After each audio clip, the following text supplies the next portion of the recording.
ಸಾರ್ವಜನಿಕ ಶಿಕ್ಷಣ ಉಳಿಸಿ ಸಮಿತಿ ಮತ್ತು ಎಐಡಿಎಸ್ಒ ತೀವ್ರ ವಿರೋಧದ ನಡುವೆ ಶಾಲೆ ಮುಚ್ಚಲು ಮುಂದಾಗಿರುವ ಸರ್ಕಾರದ ವಿರುದ್ಧ ನಮ್ಮೂರ ಶಾಲೆ ನಮ್ಮಯ ಕಣ್ಮಣಿ ಪ್ರತಿರೋಧ ಚಳುವಳಿಗೆ ಮುಂದಾದ ಗಡ್ಡಿ ಬಂಟ್ರಾಳ ಪೋಷಕರು ಮತ್ತು ಗ್ರಾಮಸ್ಥರು.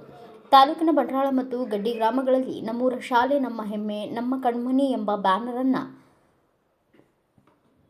ಎಸ್ಡಿಎಂಸಿ ಪದಾಧಿಕಾರಿಗಳು, ಪೋಷಕರು, ಗ್ರಾಮಸ್ಥರು ಹಾಗೂ ಶಿಕ್ಷಣ ಉಳಿಸಿ ಸಮಿತಿ ಸದಸ್ಯರು ಊರಿನ ಶಾಲಾ ಮುಂಭಾಗದಲ್ಲಿ ಕಟ್ಟುವ ಮೂಲಕ ಎಲ್ಲ ಮಕ್ಕಳಿಗೂ ಮುಂದಿನ ಶೈಕ್ಷಣಿಕ ವರ್ಷಕ್ಕೆ ಸ್ವಾಗತಿಸುತ್ತಾ ನಮ್ಮೂರ ಶಾಲೆ ಮುಚ್ಚಲು ನಾವು ಎಂದಿಗೂ ಬಿಡುವುದಿಲ್ಲ ಎಂದು ಘೋಷಣೆ ತೆಗೆದುಕೊಂಡು ಪ್ರತಿರೋಧ ಚಳವಳಿಗೆ ಚಾಲನೆ ನೀಡಿದರು. ನಮ್ಮೂರ ಶಾಲೆ ಉಳಿಯಬೇಕು ಮತ್ತು ಕೆಪಿಎಸ್ ಯೋಜನೆ ರದ್ದಾಗಬೇಕು ಎಂದು ಆಗ್ರಹಿಸಿ ಸಾರ್ವಜನಿಕ ಶಿಕ್ಷಣ ಉಳಿಸಿ ಸಮಿತಿ ರಚಿಸಿಕೊಂಡು ಕಳೆದ 5 ತಿಂಗಳಿಂದ ಗ್ರಾಮಸ್ಥರು ಹಾಗೂ ಪೋಷಕರು ಹೋರಾಟ ನಡೆಸಿದ್ದೇವೆ. ಗ್ರಾಮ ಮಟ್ಟದಿಂದ ಆರಂಭಿಸಿ ಜಿಲ್ಲಾ ಮಟ್ಟ ಹಾಗೂ ರಾಜ್ಯ ಮಟ್ಟದವರೆಗೂ ಪ್ರತಿಭಟನೆ ಹಾಗೂ ಸಮಾವೇಶಗಳನ್ನು ನಡೆಸಿದ್ದೇವೆ. ನಾಡಿನ ಹೆಸರಾಂತ ಸಾಹಿತಿಗಳು ಹಾಗೂ ಶಿಕ್ಷಣ ತಜ್ಞರು ನಮ್ಮೊಂದಿಗೆ ಧ್ವನಿಗೂಡಿಸಿದ್ದಾರೆ.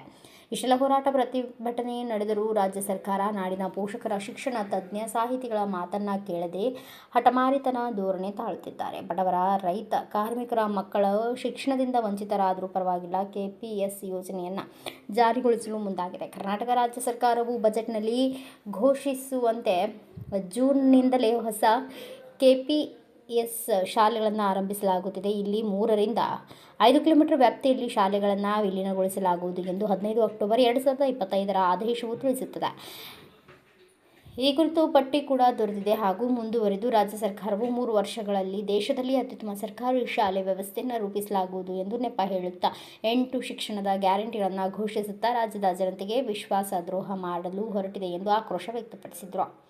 ಸಭೆಯಲ್ಲಿ ಎಐಡಿಎಸ್ಒ ರಾಜ್ಯ ಸಮಿತಿ ಸದಸ್ಯೆ ಸಿಂಧು ಕೌದಿ, ಎಐಡಿವೈಒ ಮುಖಂಡರಾದ ಶರಣು ಪಾಟೀಲ್, ಸಾರ್ವಜನಿಕ ಶಿಕ್ಷಣ ಉಳಿಸಿ ಸಮಿತಿ ಪದಾಧಿಕಾರಿಗಳಾದ ಲಕ್ಷ್ಮಣ ಯಾದವ್, ದೇವರಾಜ್ ಬಂಡ್ರಾಳ್, ಬೆಟ್ಟಪ್ಪ ಜಲ್ಲಿ, ಮಲ್ಲೇಶ್ ಪೊಲೀಸ್ ಪಾಟೀಲ್, ಕನಕ ಬಿಂಗಿ, ದುರ್ಗೇಶ್ ಜಲ್ಲಿ, ಭಾಷಾ ಸಾಬ್, ಆನೆಗುಂದಿ ಹಾಗೂ ಊರಿನ ಗ್ರಾಮಸ್ಥರು ಉಪಸ್ಥಿತರಿದ್ದರು.